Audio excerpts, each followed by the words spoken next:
cuando no vemos que es una acción conjunta contra el ELN y contra la FARC en su totalidad, hemos calificado esta situación del domingo solo como un show.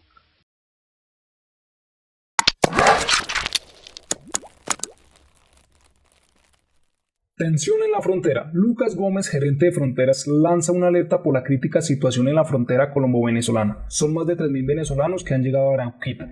Ahora hay dos versiones. Desde el gobierno colombiano, lógicamente desde la diplomacia, al decir que son enfrentamientos entre el régimen y disidencias de las FARC. Por otro lado, desde Venezuela tenemos la otra cara al decir que son disputas de territorio. Esas versiones son las que hacen dudar de lo que realmente está pasando en la frontera con Venezuela y que están afectando a la población civil.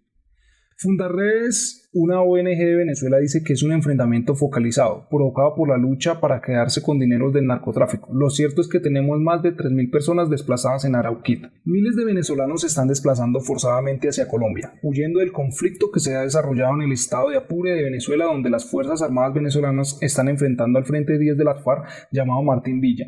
Dice Juan García, coordinador de Fundarredes: nos preocupa enormemente que persisten los enfrentamientos que iniciaron el 21 de marzo y además de los reportes extraoficiales de heridos y el silencio o la ausencia de un balance real de lo ocurrido.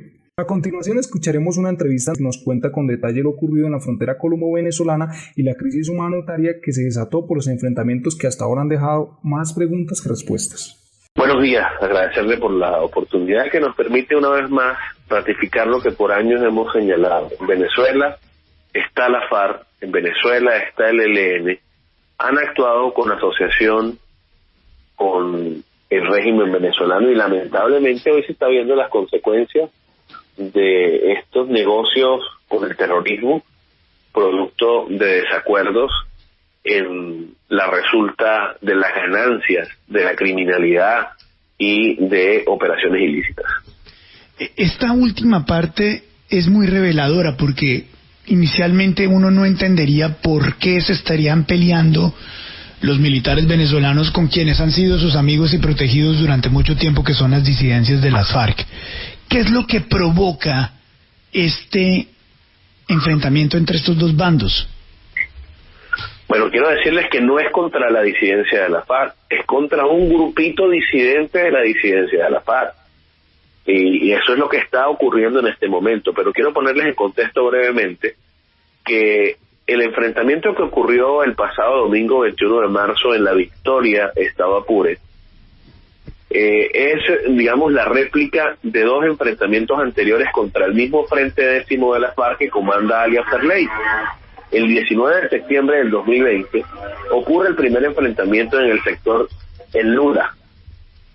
¿Cuáles son las razones de este enfrentamiento? Bueno, que alias Farley con el Frente 10 de la FARC se niega a recibir instrucciones de Jesús Santrich y de Iván Márquez, es decir, un desobediente a la disidencia de la FARC. El 31 de enero del 2021 ocurre un nuevo enfrentamiento en el sector La Macanilla del estado Apure, también contra el Frente 10 de la FARC. Y el pasado domingo, 21 de marzo, es este tercer enfrentamiento contra el mismo Frente 10 de la FARC, pero no es contra el ELN y la FARC en su conjunto. Yo quiero en este sentido pues afirmar de manera contundente que estamos casi que evidenciando un mandado de Iván Márquez y de Jesús Santrich a las Fuerzas Armadas venezolanas de minimizar esta organización residual del Frente 10 de la FARC, obviamente porque le está haciendo mella en los negocios y está, digamos que, obstruyendo la forma de asociación que hasta ahora han tenido con quienes hoy dirigen el Estado venezolano. Debo recordar que, por ejemplo, el Frente 10 de la FARC es responsable del secuestro de Francisco Alvarado, hermano del exgobernador del departamento de Arauca, quien fue secuestrado en Arauca, pasado a territorio venezolano y luego de cancelar hace unos días la extorsión, logró ser liberado en territorio venezolano. Esta situación entonces ha generado, sin duda alguna, pérdidas lamentables. El domingo cayeron 2 oficiales venezolanos en manos de una mina antipersonas que dejó allí la FARC, que es un hecho repetido, porque en el 2018, por ejemplo, el ELN, en la zona de Catatumbo, Venezuela, en el municipio de Catatumbo, cayeron 3 militares venezolanos también por minas antipersonas. Si hubiese una posición contundente contra estas guerrillas, que hoy son guerrillas binacionales, incluso se han autodenominado así, pues no estarían hoy en el estado Zulia, no estarían hoy en el estado Amazonas, no estarían haciendo el control y la conducción de la explotación minera en el estado Bolívar, no estarían en Deltamacuro, no estarían en 20 entidades del país donde desarrollan operaciones de manera permanente en asociación con quienes hoy ostentan el poder en Venezuela. Doctor Tarazona, perdón, Andrea, me le atravieso ahí un segundito. Esta es la descripción de una pelea entre mafiosos de la peor calaña. Sin duda alguna, estamos al frente de un conflicto entre terroristas y que lamentablemente la población más vulnerable es la que sufre. Hoy a esta hora tenemos conocimiento de más de 3.000 venezolanos o personas, mejor dicho, porque allí hay venezolanos y colombianos, población transfronteriza, que se ha desplazado incluso anoche en canoa, producto de este último enfrentamiento en horas de la noche que hubo hacia el puesto de control militar en la entrada a La Victoria, y destruyeron la sede del CENIAT, que es como la aduana de esta región del país. Los venezolanos y las personas que allí residen pasaron en canoa para Brauquita. Hay varios albergues ya habilitados. La actuación de parte de las Fuerzas Armadas contra los campesinos de la zona ha sido bastante perversa, y insisto, nosotros aplaudimos que puedan minimizarse este tipo, que se minimice el Frente Décimo de la FARC, por supuesto que aplaudimos que se ataque a la guerrilla, cosa que debió haberse hecho hace muchos años. Lo que lamentamos mucho, por ejemplo, es que a esta hora sigue el adoctrinamiento de venezolanos, de niños y de adolescentes y jóvenes en Caracas por parte del ELN y la FARC. Nicolás Maduro Moro llama a Iván Márquez y a Jesús Santrich los verdaderos héroes o líderes de paz, y eso tenemos que rechazarlo, porque no es una acción contra el ELN en su conjunto y contra la FARC en su conjunto, sino por el contrario, con aquellos que no han decidido o que han decidido no acatar los lineamientos de estos personajes. Señor Tarazona, buenos días. Andrea Bernal lo saluda. Esto nos dice que es el régimen de Maduro ayudando en este caso al frente de las FARC de Iván Márquez y de Jesús Santrich frente a una disputa con el frente de FARC que dirige alias Parle y alias Arturo. Es decir, ¿están protegiéndolos en este momento? Sin duda alguna, Andrea, saludos, que estamos hablando de una posición genuflexa, no una posición firme, contundente contra estos grupos terroristas que desarrollan 19 operaciones. Yo quiero decirles que entre las operaciones que desarrollan, por ejemplo, tienen 5 emisoras en frecuencia modulada en territorio venezolano, 5 emisoras en FM en territorio venezolano que tienen una cobertura de 6 estados.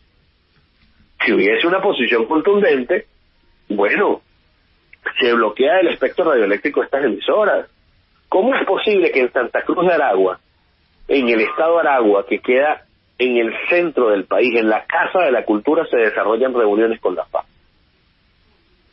¿Cómo es posible que Jesús Santrich y Iván Márquez vayan a Miraflores y anden como Pedro por su casa, cuando son unos terroristas que han hecho un llamado nuevamente a las armas?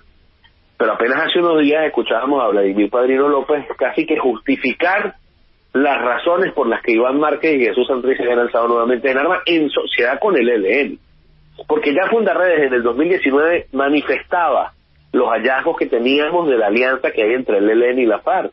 Quiero decir que esta zona que hoy está enfrentada contra el 10º Frente es una zona controlada por el Ejército de Liberación Nacional por más de 20 años. Incluso antes de llegar Chávez al poder, el ELN hacía vida pendular en esta población de La Victoria. Lo que pasa es que cuando llega Chávez al poder, obviamente le dio reconocimiento, beligerancia, comenzaron a comprar propiedades y hoy son los nuevos terratenientes de esta zona del país.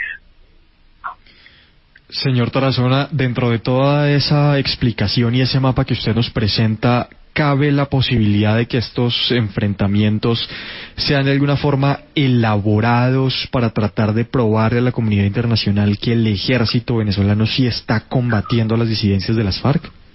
No tengo duda, nosotros de hecho, cuando no vemos que es una acción conjunta contra el ELN y contra la FARC en su totalidad, hemos calificado esta situación del domingo solo como un show. Es decir, el mensaje para Naciones Unidas, el mensaje para la comunidad internacional, para tratar de quitarse las sanciones, no al país, sino a los que hoy regentan el poder y tratar de vender una normalidad al mundo, es que ellos están actuando contra la criminalidad. Nosotros el viernes en Fundarredes, el pasado viernes, presentamos el informe Curva de la Violencia. Y tengo que hablar de esto porque esto describe un panorama trágico en la frontera colombo-venezolana. 1.613 muertos, homicidios en territorio fronterizo durante el año 2020. Cada 6 horas muere una persona en la frontera, producto de 555 enfrentamientos armados entre los grupos por disputa de control de territorio ilegal, que no dirige otra cosa que el narcotráfico, que el extractivismo de oro, coltán, diamante y todas estas actividades ilegales que hay en territorio venezolano, con la mirada complaciente del Estado. El Estado hoy regenta el poder en Venezuela solo para llevar adelante estas actividades ilegales, criminales, porque ni siquiera responde a las demandas de la gente. Nosotros vivimos una emergencia humanitaria compleja. Aquí la pandemia ha tapado el verdadero problema que viven los venezolanos. Lamentablemente hay más muertos, más pérdidas humanas por la violencia que por el COVID. Esa tragedia se vive en el territorio venezolano. No, Dios le bendiga, un gran abrazo. Yo lo que quiero ratificarle hoy al pueblo colombiano es nuestra solidaridad por el conflicto que ustedes han vivido y decir que hace apenas unos meses cuestionaban a nuestra organización negando la presencia y existencia de la FARC y el ELN, incluso cuestionando unas fotografías que tomaron nuestros activistas. Hoy se ratifica que estas guerrillas son binacionales y que siguen adoctrinando a nuestros niños, que siguen reclutando a nuestros jóvenes para ser parte de esta guerra asimétrica, de esta guerra híbrida que hay en territorio venezolano. Increíble este panorama que nos presentan.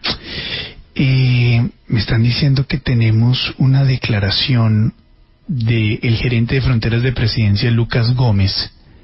Han continuado los bombardeos, anoche hubo enfrentamientos muy fuertes, entonces no se descarta que el éxodo de venezolanos que huyen de esos enfrentamientos entre el régimen y disidencias de las FARC aumente en las próximas horas. Estaremos monitoreando y pues desde la Gerencia de Fronteras con la Consejería para las Regiones, desde Presidencia de la República, estaremos muy atentos para gestionar todas las ayudas necesarias y brindar atención y protección a las personas que están llegando. No olvides suscribirte a nuestro canal dando parte y activar la campanita. Queremos retomar con mucha fuerza el debate y la opinión. Por favor, en los comentarios déjanos el nombre de una columna y la que tenga más reacciones la estaremos leyendo.